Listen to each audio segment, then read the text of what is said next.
Depuis l'arrivée de Donald Trump au pouvoir, j'ai dû passer à travers 200 émotions différentes, soit 100 fois plus d'émotions que la moyenne d'émotions ressenties par le cabinet de Trump. Non, mais les broligarques sont limités dans leur range de sentiments. T'sais, je sais pas s'ils connaissent des émotions autres que le dédain, la soif de vengeance, et j'aimerais ça mettre mon pénis quelque part.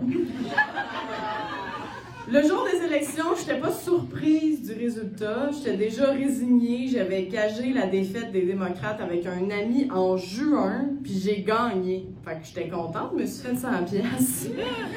Les semaines suivantes, j'étais une boule de colère. J'étais fâchée après tout, surtout après les hommes. Fait que je marchais droit sur le trottoir, puis quand je croisais un gars, je me tassais pas. Ces temps-ci, je suis soulagée.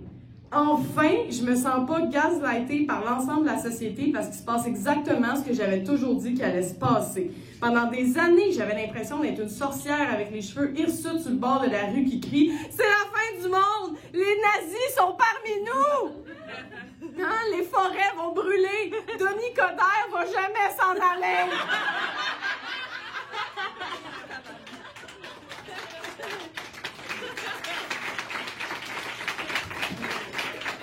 Ben, la sorcière avait raison. Hein? Même pas eu besoin d'une boule de cristal, juste du journal. Puis d'une quantité vraiment gênante de vidéos sur TikTok. Là, je suis découragée qu'il se passe exactement ce que tellement de monde a dit qu'il allait se passer. Puis je suis amusée que les magas découvrent qu'il se passe exactement ce qu'on leur a dit qu'il allait se passer. Je peux pas m'empêcher d'apprécier la douce ironie des casquettes rouges qui ressentent déjà les conséquences des politiques pour lesquelles ils ont voté. Quelle surprise quand même que les principes de diversité, équité et inclusion dans les organisations aient aucun lien avec le prix des œufs et des médicaments. Je suis triste quand je pense à toute la souffrance que les politiques de Donald Trump vont entraîner. J'ai envie de fesser quand je vois les sondages qui prédisent que Pierre Poilievre va l'emporter, puis je suis complètement indifférente face à la performance des Canadiens.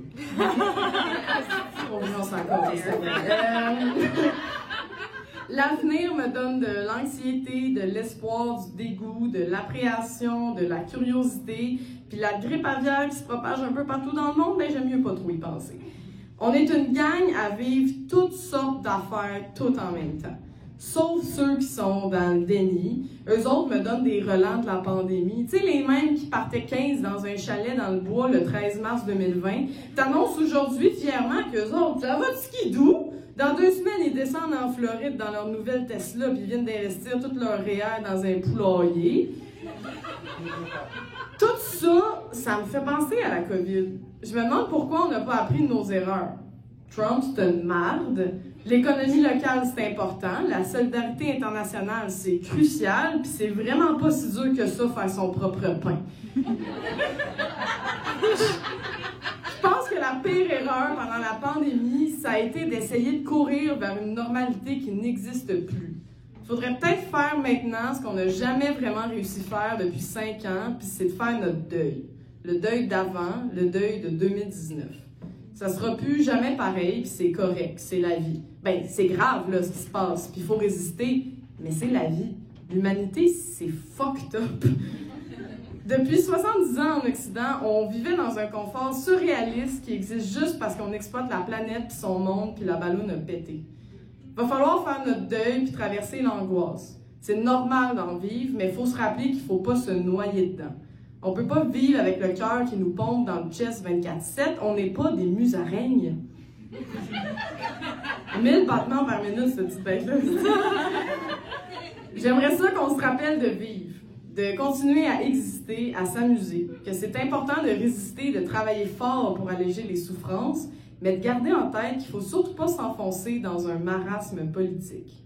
Si les prochaines années s'annoncent difficiles, j'aimerais ça qu'on trouve les choses belles quand même. Puis là, je parle pas de lire des articles de supposées bonnes nouvelles, genre « En Italie, un chien robot est capable de nettoyer les plages ». C'est pas une bonne nouvelle. Ça veut dire que le robot est sûrement capable aussi de faire de la délation. Je parle des petits bonheurs.